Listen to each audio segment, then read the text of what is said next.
नमस्कार दोस्तों, एम्प्लॉय खबर चैनल के एक और नई वीडियो में आप सभी दोस्तों का फिर से एक बार स्वागत है। जैसा कि आप सभी को अवगत हो कि ईपीएस 95 पेंशन धारकों की हायर पेंशन को लेकर माननीय सुप्रीम कोर्ट की ओर से जजमेंट आ चुका है, लेकिन श्रमिक संगठनों की यहां पर माने तो ईपीएफओ सुप्रीम कोर्ट के आदेशानुसार ईपीएस 95 पेंशन धारकों को पेंशन देने के लिए उचित कदम नहीं उठा रहा है। इसी बात को लेकर सीबीटी सदस्य और श्रमिक संगठनों का मानना है कि ईपीएफओ का सर्कुलर सही तरीके से पेश नहीं किया जा रहा है। केंद्रीय न्यासी बोर्ड सीबीटी के सदस्यों और ईपीएस 95 पेंशन भोगी संगठनों का मानना है कि उच्च पीएफ पेंशन पर ईपीएफओ का हालिया जो सर्कुलर इस मामले में सुप्रीम कोर्ट के फैसले को लेकर जारी किया है और पिछले कुछ सर्कुलर भी जो ईपीएफओ ने जारी किए हैं वह माननीय सुप्रीम कोर्ट के फैसले के खिलाफ है। उन्होंने इस पर सवाल उठाया है कि जो कर्मचारी 1 सितंबर 2014 से पहले सेवानिवृत्त हुए, पूर्व संशोधित कर्मचारी पेंशन योजना ईपीएस 1995 के पैराग्राफ 11(3) के तहत किसी भी विकल्प का प्रयोग जिन्होंने नहीं किया है और उच्च पेंशन का लाभ उठा रहे थे, उनकी उच्च मजदूरी की फिर से जांच करने की आवश्यकता वाले विकल्प पर यहां पर सवाल उठाए हैं। सीबीटी के सदस्य और हिंद मजदूर सभा के महासचिव हरभजन सिंह सिद्धू ने मीडिया को बताया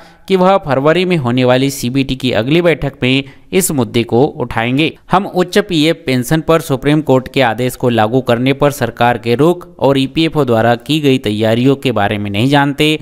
ईपीएफओ द्वारा जारी किए गए सर्कुलर सुप्रीम कोर्ट के आदेश के खिलाफ है और अदालती प्रक्रियाओं की अवमानना को आमंत्रित कर सकते हैं। ईपीएफओ का यह रुख केवल 1 सितंबर 2014 से पहले सेवानिवृत्त होने वालों को ही उच्च पेंशन के पात्र है।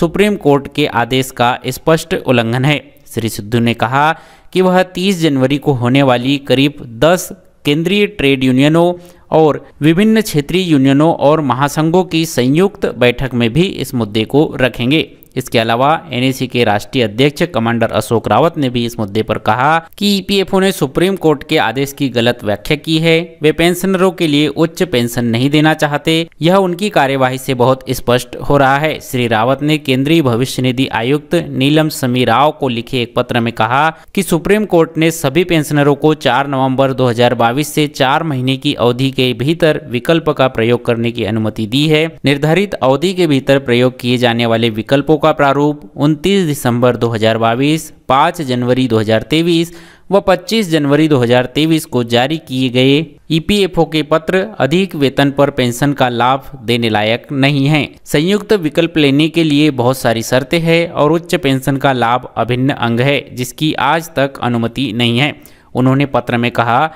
कि एनएसी ने ईपीएफओ के किसी भी आशावादी कार्यवाही की प्रतीक्षा किए बिना संयुक्त विकल्प का प्रयोग करने का फैसला लिया है। उन्होंने कहा कि तदनुसार व्यक्तिगत रूप से सभी पेंशनरों को उच्च पेंशन के लिए विकल्प प्रस्तुत करना चाहिए। पेंशनर्स के कार्यकर्ता प्रवीण कोहली ने भी इस पर अपने विचार कहे और उन्होंने कहा कि आरसी गुप्ता के मामले को लागू करने पर 24,672 व्यक्तियों को पेंशन संशोधन किया गया है। उन्होंने कहा कि जब 1 सितंबर 2004 से 2016 तक पैरा 11(3) के तहत विकल्प का प्रयोग करने के लिए कोई ऑप्शन नहीं था, यह खिड़की बंद थी, तो 1 सितंबर 2014 से पहले सेवानिवृत्त होने वाले पेंशनधारक पैरा 11(3) के तहत विकल्प का प्रयोग ही कैसे कर पाएंगे।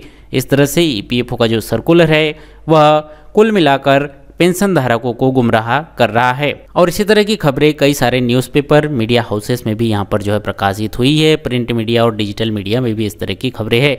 ईपीएस 95 पेंशन धारकों के लिए ईपीएफओ के जो सर्कुलर 29/12/2022, 5/1/2023 और 25/1/2023 को जारी किए गए, उन सभी में माननीय सुप्रीम कोर्ट की ओर से आए गए फैसले की गलत व्याख्या की गई है। इस तरह से पेंशनर्स के श्रमिक संगठनों और सीबीटी के मेंबर्स का भी मानना है। आने वाली सीबीटी की बैठक में इस मुद्दे पर भी यहाँ पर चर्चा की जाएगी। इस तरह का आश्वासन भी सीबीटी के मेंबर्स की तरफ से दिया गया है। आई होप ये वीडियो जानकारी आपको पसंद आई होगी और उम्मीद करते हैं कि जल्द ही ईपीएस 95 पेंशन धारकों के लिए जो कि एक ईपीएफओ या सरकार की ओर से कोई स्पष्टीकरण आए।